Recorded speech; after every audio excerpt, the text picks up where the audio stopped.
চাওক, আমি কৃষক মুক্তি সংগ্ৰাম সমিতিয়ে বহুবাৰ প্ৰতিবাদ সাব্যস্ত কৰি আমি চৰকাৰলৈ অসম নাগালেণ্ড সীমা সমস্যা সমাধানৰ দাবীত স্মাৰক পত্ৰ প্ৰদান কৰি আহিছোঁ।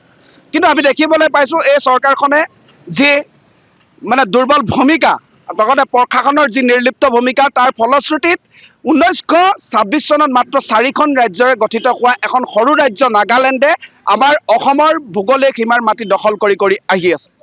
এইটো অতি পৰিতাপৰ বিষয়, কাৰণ এই মাটি দখলৰ ক্ষেত্ৰত আমি দেখিবলৈ পাইছোঁ নাগালেণ্ড চৰকাৰ, নাগালেণ্ড প্ৰশাসন, নাগালেণ্ডৰ বুদ্ধিজীৱী নাগৰিক সমাজ, তাৰ লগতে নাগালেণ্ডৰ সশস্ত্ৰ সংগ্ৰামী সশস্ত্ৰ সংগঠন সকলোৱে একত্ৰিতভাৱে ইয়াৰ বিৰুদ্ধে একেলগতে আহি পেলাই তেওঁলোকে আমাৰ মাটি দখল কৰিছে। কিন্তু আমি দেখিবলৈ পাইছোঁ সিদিনা যিটো নাগাজাংগাৰ পৰা আমাৰ জৰিতল সংযোগী যি আমাৰ চৰকাৰী যি আমাৰ ভৌগোলিক সীমা ৰেখাত থকা এটা পথ, যিটোৰ পথৰ নাম হৈছে আমাৰ অসমীয়া এজন খিলঞ্জীয়া মানুহৰ দুলাল বৰুৱা পথ। এই পথটো যি আমাৰ অসম চৰকাৰৰ আঁচনিৰ যি MGNREGA আঁচনিৰ যি অধীনত যি কাম চলি আছিলে, এই কাম নাগাই আহি তেখেতসকলৰ মাটি বুলি দাবী কৰি আমাৰ ফলক পৰ্যন্ত ভাঙি দিছে। আমাৰ এই ফলকখন ভাঙি দিছেগে কোনে? আমাৰ BDO, আমাৰ BDO যে ব্লক ডেভেলপমেণ্ট অফিচাৰে তেওঁলোকে গৈ পেলাই ভাঙি দিছে। কাৰণ আমাৰ ইয়াৰ হ'ল আমাৰ নীতি, আমাৰ যি নীতি হৈছে আমাৰ প্ৰশাসনৰ এটা দুৰ্বল নীতি, প্ৰশাসনৰ দুৰ্বল ভূমিকা। ইয়াৰ ফলশ্ৰুতিত নগাই আমাৰ বৃহত্তৰ পৰা বৃহত্তৰ এলেকা আগ্ৰাসন কৰি আহি আছে।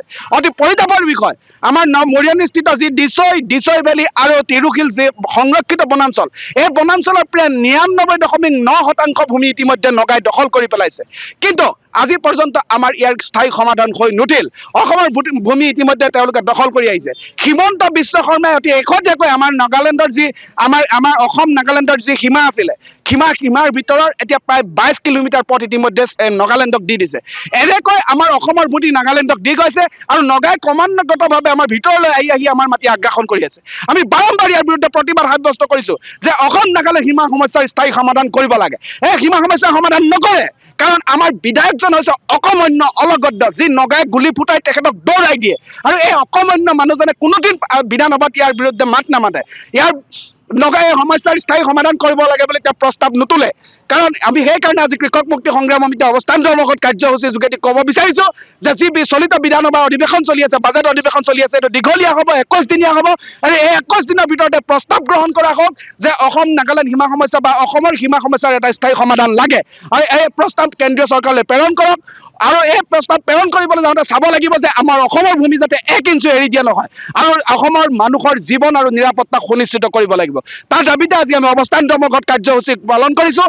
আৰু এই কাৰ্যসূচী যদি সফল সমাপ্তি নঘটায়, চৰকাৰে যদি এটা সঠিক সিদ্ধান্ত নলয়, অনাগত দিনত সমগ্ৰ অসম জুৰি ইয়াৰ বিৰুদ্ধে প্ৰতিবাদ সাব্যস্ত কৰা হ'ব, তীব্ৰৰ পৰা তীব্ৰতৰ প্ৰতিবাদ সাব্যস্ত কৰা হ'ব।